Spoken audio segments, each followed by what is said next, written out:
I don't have a deep understanding of NATO. Well, Like, this is what I said. It's only, I'm only but what is it? second day. But what is it?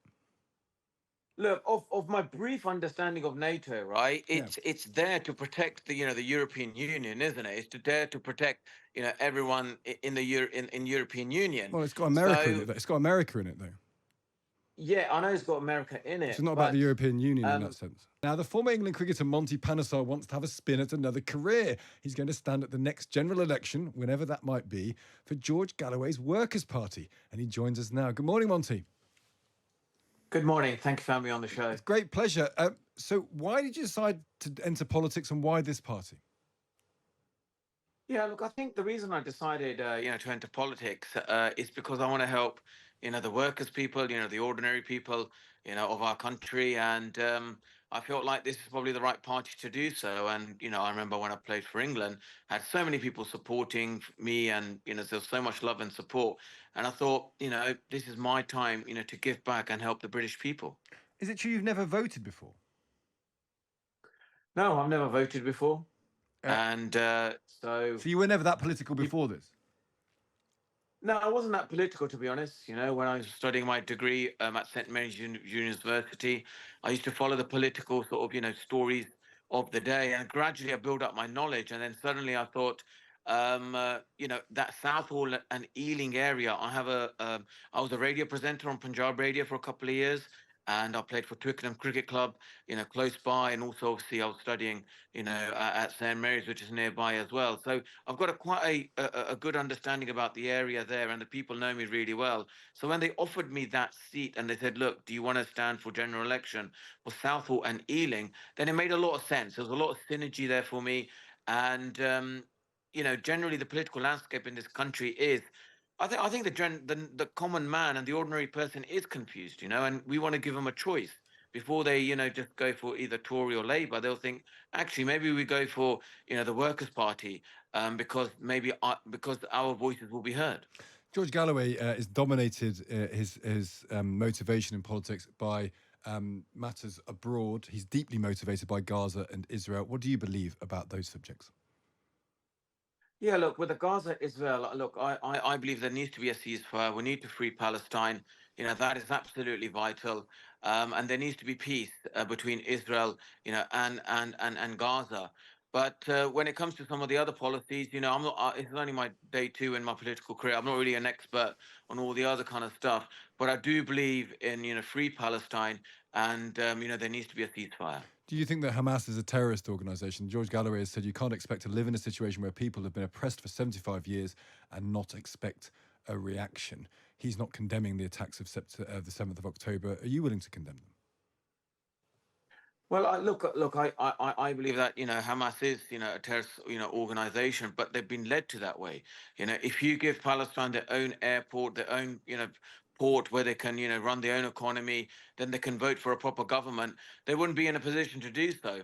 So it goes hand in hand, and I think there needs to be some sort of reconciliation between both Israel and Palestine. That's absolutely vital. But for me, I more want to focus on the domestic issues, really. The reason I am, entering politics is because I want to be representing the issues for my country, for the British people, and for the person who's just walking down the street, making their lives better. Well, the party that you're joining has published a 10-point plan for Britain. It has a list of priorities. The first one is this one, Monty, an end to imperialist wars and financial domination, starting with withdrawal from NATO. That's number one on your party's priority plan. Why do you want to withdraw from NATO? Well, I've actually, when it comes to NATO, if you ask my opinion, Yeah. it's not like I'm not really an expert. I don't have a lot of knowledge on it, to be honest. So It's the number one priority of the party you've joined. I'm just interested. You could have joined any party. You could have worked your way into any party. Their number one point on their 10-point plan for Britain is end to imperialist wars and financial domination, starting with withdrawal from NATO. It's quite a big deal withdrawing from NATO at a time of global conflict. It's quite an important idea. That, do you think? Why is it a good one? Well, I think the reason they're saying that, reason our party is saying it, right, is because we don't really have control on our borders, right? We have illegal migration. And then what ends up happening is some of these illegal migrants, they go into the more poorer, deprived areas, and then the resources get strained in them areas, and it affects the ordinary people, our working people in this country. So it affects the poorest, and I think that's one of the reasons our party wants to maybe have a debate about, is it really necessary to be in NATO or not? But what's that got Because to do it's with in the NATO? best What's interest. immigration got to do with NATO? This 10-point plan doesn't mention immigration anywhere. It doesn't mention immigration as a single issue issue to your party. It starts with withdrawing from NATO. I can't see how the two are connected. Well, I think what the real question is, right? Is why our party wants to have a debate on Yeah, NATO, why is that? is because we can't control our borders. That's the fact. Like, would you agree that we have a problem with illegal migration in this country? Your party doesn't refer to illegal migration anywhere in its 10-point plan. It wants to withdraw from NATO. What is your understanding of NATO? What is NATO? I don't have a deep understanding of NATO. Like, this is What, what I said. It's like, I'm only but what is it? second day. But what is it? Look, of my brief understanding of NATO, right? Yeah. It's there to protect the European Union, isn't it? It's there to protect everyone in in European Union. Well, it's got America in So it. It's got America in it, though. yeah, I know it's got America in it, It's not about the European Union in um, that sense.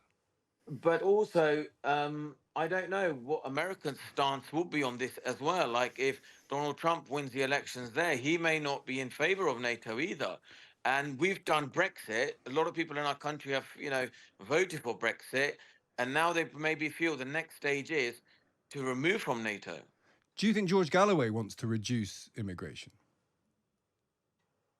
I think what he wants the control on our borders, and I think there isn't that control there.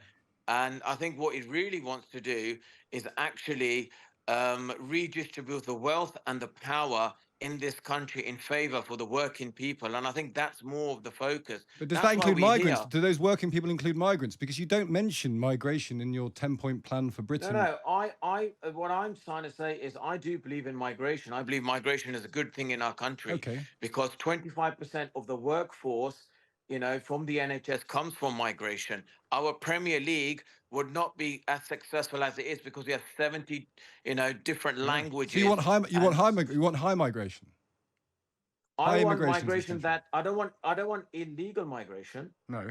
I want migration that is good for our country, And, good for the British people, and how much in is the that? Do you best think? interest Yeah. for our people in this country. Is that 500,000 a year? Is it 100,000 a year? What level of immigration do you think is sensible? Because you talk about controlling our borders, which your party doesn't talk about, but you talk about. How much do you want to control them? What level of immigration is acceptable? I think, when we have, skilled labor coming in, people, we have some sort of, a point scheme where we can have, skilled people that can, enhance our, shortage of labor in certain areas. And also, there isn't, like, we've seen some of the horrific incidents that happen with some of the, illegal migration, the stories that we've heard. And, that kind of stuff, is one of the reasons why that's happening. Is, again, reinstate that our borders, we don't have control on our borders. And then what ends up happening is that the normal ordinary person on the street is thinking, who shall I vote for, really? Because our voice is not really being heard. The interest rates are really high, the cost of living is high, and plus there's illegal migration taking place. Like, what's happening to our country? Do you agree That's with do why you agree with the Rwanda policy, Monty Panesar, as a way of stopping illegal migration?